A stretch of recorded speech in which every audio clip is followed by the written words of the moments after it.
Hello అండి, అందరికీ నమస్తే. నేను కళ్యాణి. వెల్కమ్ టు మీతో చెప్పాలని. ఈరోజైతే ఇక్కడ టేబుల్ లెమన్, కమలా నిమ్మ అయితే ఉన్నాయి. వీటిని హార్వెస్ట్ చేసుకుందామని అయితే వచ్చాను. ఇవి లైట్ కలర్ అయితే చేంజ్ అవుతుంది ఇక్కడ. ఇవి జ్యూస్కి అయితే చాలా బాగుంటాయండి. వీటితో పికిల్ కూడా పెడతారని నేనైతే విన్నాను. కాకపోతే నేను ఎప్పుడు ట్రై చేయలేదు. ఇవైతే కోసుకుందామని వచ్చానమాట.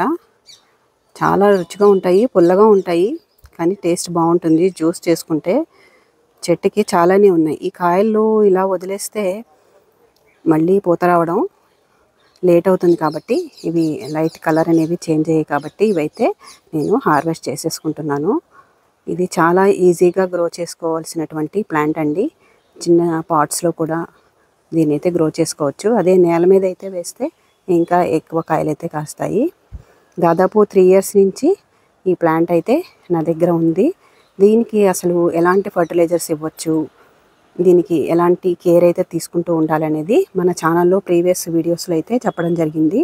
మీకు ఇంట్రెస్ట్ ఉంటే వాటిని చెక్ చేయండి. ఇక్కడ చూసారా, ఇదైతే రంగు వచ్చేసిందండి. నేను ఇది వరకు చాలాసార్లు హార్వెస్ట్ అయితే చేశాను. ఇప్పుడు ఇంట్లో పిల్లలు వచ్చున్నారు. అయితే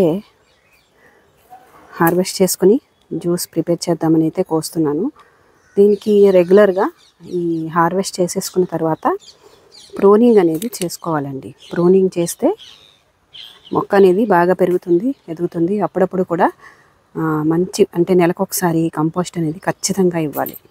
కంపోస్ట్ ఇవ్వాలి. అలాగే దీనికి లిక్విడ్ ఫర్టిలైజర్స్ కూడా వర్షం లేనప్పుడు ఇస్తూ ఉంటే చాలా బాగా కాయలు అయితే కాస్తాయి. మామూలు నిమ్మ చెట్టు కంటే కూడా నిజంగా ఒక రకంగా ఇది అయితే విరగ కాస్తుందండి. చాలా కాయలు అయితే కాస్తుందన్నమాట. నేను చాలాసార్లు హార్వెస్ట్ అయితే చేశాను. ఈ నిమ్మజాతి మొక్కలకు సరిపడినంత ఎండ అయితే ఖచ్చితంగా కావాలండి. కనీసం రోజుకి 5 to 6 hours ఎండ అయితే కావాలి. వాటర్ అనేది చూసుకొని ఇస్తూ ఉండాలి. ఓవర్ వాటరింగ్ అయితే ఎప్పుడు చేయకూడదు. సాయిల్ అనేది కరెక్ట్గా ఉండాలి. అంటే మరీ గట్టిగా లేకుండా, అలాగని మరీ లూజ్గా లేకుండా సాయిల్ అనేది బాగుండాలన్నమాట. ఏ మొక్కకైనా సరే జాగ్రత్తలు తీసుకుంటే మంచి ఈల్డ్ అయితే మనం తీసుకోవచ్చు. అసలు ఎన్ని కాయలు ఉన్నాయో ఇవన్నీ కూడా ఒకేసారి అయితే కోసేస్తున్నాను నేను. దీనికి తర్వాత మళ్ళీ ఫర్టిలైజర్స్ అవి ఇస్తానండి.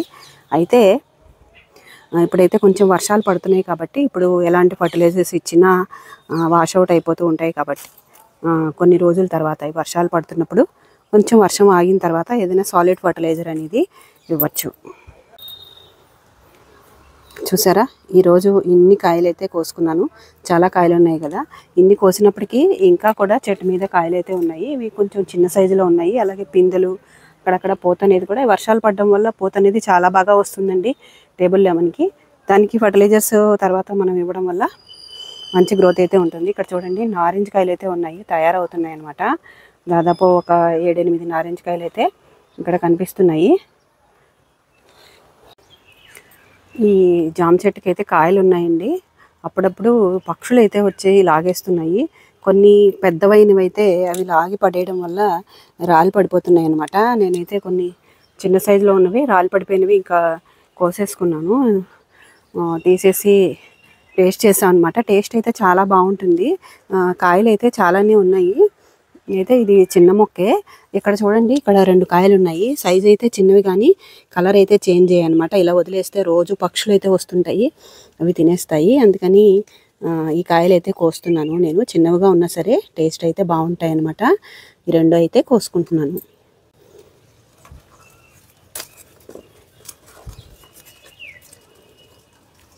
మన ఇంట్లో పెంచుకున్నవి మనకి చాలా హ్యాపీనెస్ అయితే ఇస్తాయి కదండి. ఇది చూడండి, కట్ చేస్తే లోపల ఇలా ఉంటుందన్నమాట. చూసారా, ఎంత ఆరెంజ్ కలర్లో చాలా బాగుంటుంది. ఇదైతే జ్యూస్ అయితే చేసుకుంటాము. మీకు అది కూడా ఒకసారి పిక్ అయితే పెడతాను, ఎలా ఉంటుందో జ్యూసు. చూసారు కదా, ఈరోజు నా గార్డెన్లో ఉన్నటువంటి కమలా నిమ్మ హార్వెస్ట్ చేసుకున్నాను. దాంతో జ్యూస్ అయితే ప్రిపేర్ చేసుకోబోతున్నాను. వీడియోని తప్పకుండా లైక్ చేయండి. అలాగే మా ఛానల్ని ఫాలో అవుతూ ఉండండి. Thank you for watching.